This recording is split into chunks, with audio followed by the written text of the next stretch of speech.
Welcome back again, Forging Friends. We are on deck number 7 of our Wins and Exchange opening. Let's go ahead and cut this one open and see what we have in store for us today. Oh no, I did it again. Wah, wah, wah. There we go. Got it this time. Our deck today, let's flip around. It's got Sanctum, Saurians, and Brobnar. Wow, the 3 big houses. We've got Bogot, Earth Mother, Malcolm, with just a very casual looking Archon here. He's got a rock for, or maybe a dice. Looks like a dice almost right there.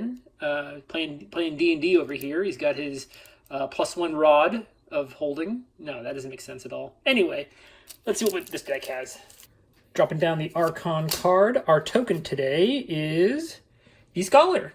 He's got a 1 power and after reap, draw a card. This is similar to that other token we got, except that one's destroy, draw a card. This one requires a reap. It's only got 1 power though, so it needs to survive a turn or somehow come out ready. So let's see if we can do that. Starting with Saurians, we're starting with Symposium. It's an action card with play, exalt, ready, and use a friendly creature. If it is a token creature, you may exalt, ready, and use another friendly creature. So there we go. There's a way we can use our Scholars the minute they come out. Very nice. Pale into Insignificance is an action card with an Amber Pip. Play, destroy each creature with the lowest power. Not great if we have our own tokens out, so we'll have to keep an eye on that. We got Longusaur Lector, a 6 power creature with play and after reap. You may exalt him, and if you do, make a token creature. Great, another generator. And it's got a lot of power too, so he might stick around longer. And hey, we got a second one. We've got Epic Poem, an action card with play. Exalt a friendly creature and gain 1 amber for each amber on that creature. So this guy is already a good target for it. Let's see if we have any more. Crushing Charge, an action card with play. Destroy each creature with power 4 or lower. Gain 1 chain. Couple of board wipes that might hurt us in the end. We'll see. We've got Chancellor Dexterous, a 3 power creature with after reap. You may exalt him. His right neighbor, actually. And if you do, that creature belongs to House Saurian for the remainder of the turn. That's great. You can use a creature off house. Fantastic. We've got Beware the Ides, an action card with an Amber Pip. Play, deal 23 damage to a creature in the center of its controller's battle line. Good removal. Ballistego, a 5 power creature with play. You may exalt him. And while he has Amber on him, he gains Splash Attack 3. Great attacker. Can take care of some of those elusive creatures very nicely. Aquila Lone Hero, a 6 power 1 armor creature. Omni, capture 1 amber if there are more enemy creatures than friendly creatures. Alright. Some come from behind amber control.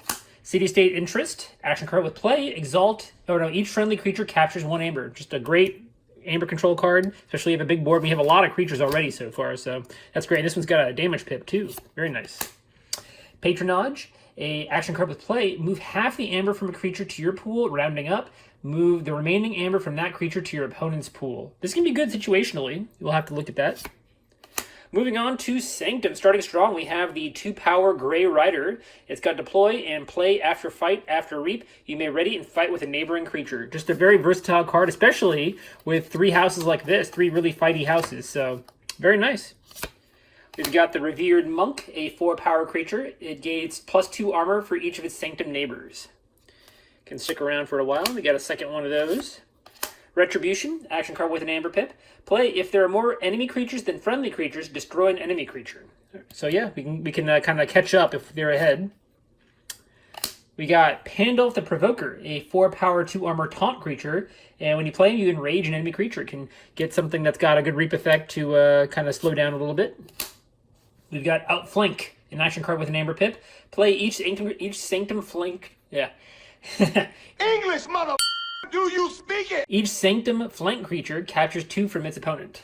So if your opponent has Sanctum as well on the flank, then that would be backfiring. But more often than not, this is going to be pretty good. You got to keep Sanctum creatures on the outsides. We've got the upgrade Ostentatious Mount. Amber, when you play it, move this creature anywhere in its controller's battle line, and it gains taunt. So you can give something taunt, and you can protect anything you want. So that's really good. Very, very nice. Got 2 of those. Very cool. We've got Grand Melee, an action card with play. Destroy each creature that does not share a house with at least 1 of its neighbors. So we want to keep things near their neighbors. Very good. Celestial Gorm, artifact with an Amber Pip. Destroy it and return each other artifact to its owner's hand. Just some nice artifact slowdown.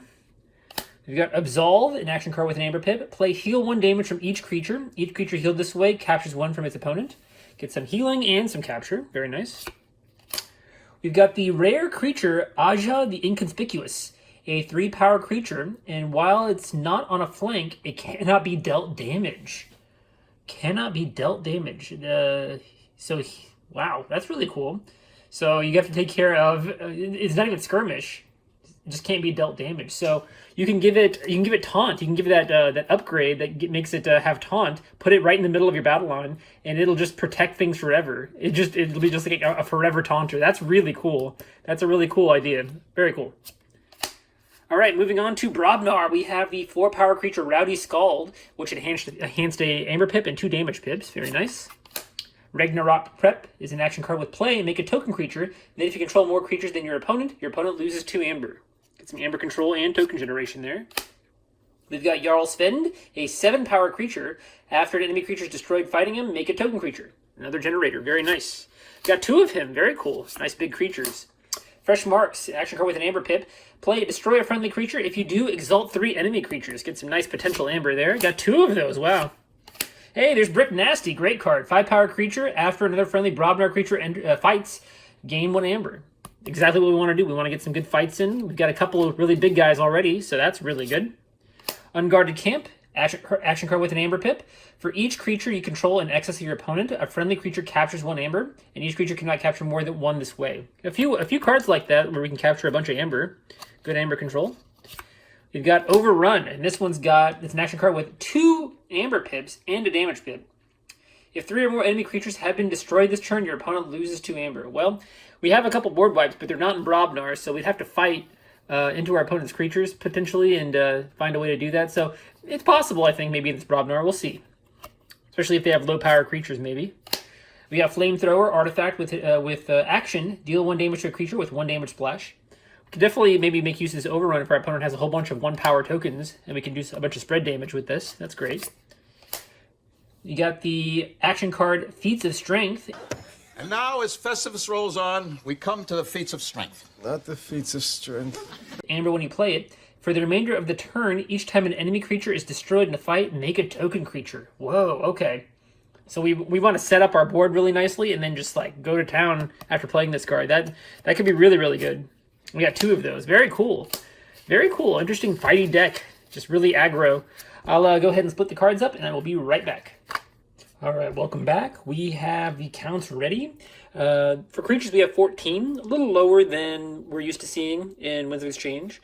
That's 5 in Sanctum, 5 in Saurian, 5 in Sanctum, and only 4 in Brobnar. Would like to see a few more in Brobnar, but we got some, a couple 7-power guys, and we get the Brick Nasty, so we can get some value out of there.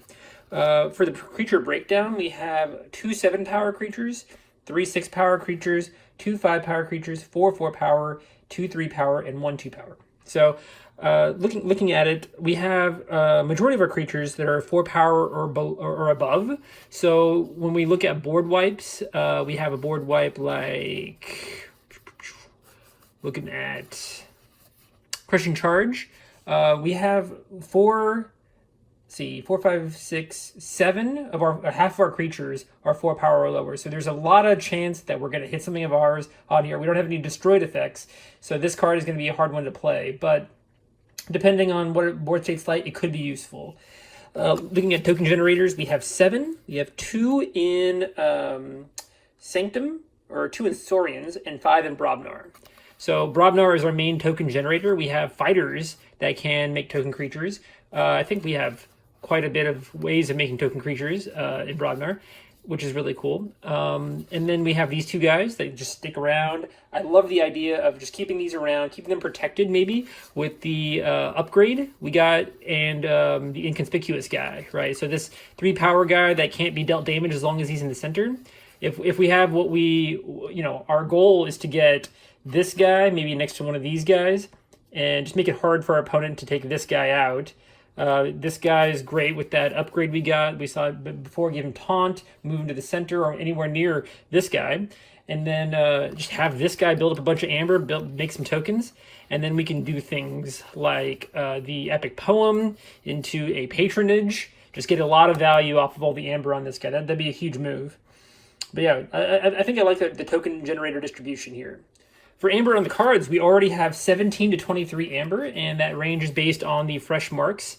If we have 2 of those, we can exalt 3 enemy creatures. If they have some weaker tokens, then potentially we can get a lot of really easy amber using maybe these 2, and then next turn using that crushing charge. That'd be a great situation to use crushing charge. Just take out those easy tokens, get like 6 free amber from these 2 cards. That'd be fantastic. Amber control, we have 7. We have a lot of things that let us capture amber based on how many creatures we have out. And since we have a low number of creatures, that's going to be limited. So, things like we have that city-state interest that does that. We've got unguarded camp, as long as we have more creatures in excess of our opponent. Overrun, we have things that make our opponent lose 2, a couple things like that. So, so some decent amber control in here. Artifact control, we just have that Gorm of that artifact that puts artifacts back into the hand. Creature control, we have 8. A lot of little board wipes, a lot of specific board wipes too. Low power creatures. That destroys things with the lowest power. That'll probably be something we have to think about using for sure. Just targeted removal, and then a lot of really good fighters. We have that 1 damage pip. We have that guy that gives himself splash attack 3, this one, which is really, really good. Take out some of those elusive guys. So we have some good creature control there. For efficiency, I'm counting half of the token generators because they, half the time we might be able to reap with them. That's being generous, but just to count it. So I have 3 cards that can be used off, make us use cards off house, which is efficient. And then I have, adding 3 to that for the tokens. Just on average, we might be able to get 3 reaps off, just being conservative with that. So I'm going to say efficiency is at 6, and then no recursion, no disruption. So this deck, it really focuses in on controlling the board. Of course, that's true for a lot of decks, but it has a lot of amber generation. I mean, look at all those amber pips there. And then baseline 17 amber just by playing through the deck, which is really good. Not even counting the Brick Nasty. I mean, if we happen to get Brick Nasty and just one of these guys out, they survive for a long time. We get value of token generation and some amber, so that's really cool as well. So I think our opponent's going to have to worry about both our amber and our creatures in this because we have a lot of bigger guys. So I don't know that I put this deck in the 70s. Maybe a 68 is what I'd say for this deck overall. What do you guys think? Do you agree? Do you disagree? Go ahead and leave your ideas in the comments. Tell me what you think. And I think in the last video I had some people correct me on a few things. I really appreciate that. I'm still learning a lot of this game too. Really appreciate the advice and the corrections. So if you have any of those, feel free to leave it down in the comments. And if you like this, leave a like. And if you want to see more of these videos, please subscribe. You guys have a great day. I'll see you in the next one. Bye-bye.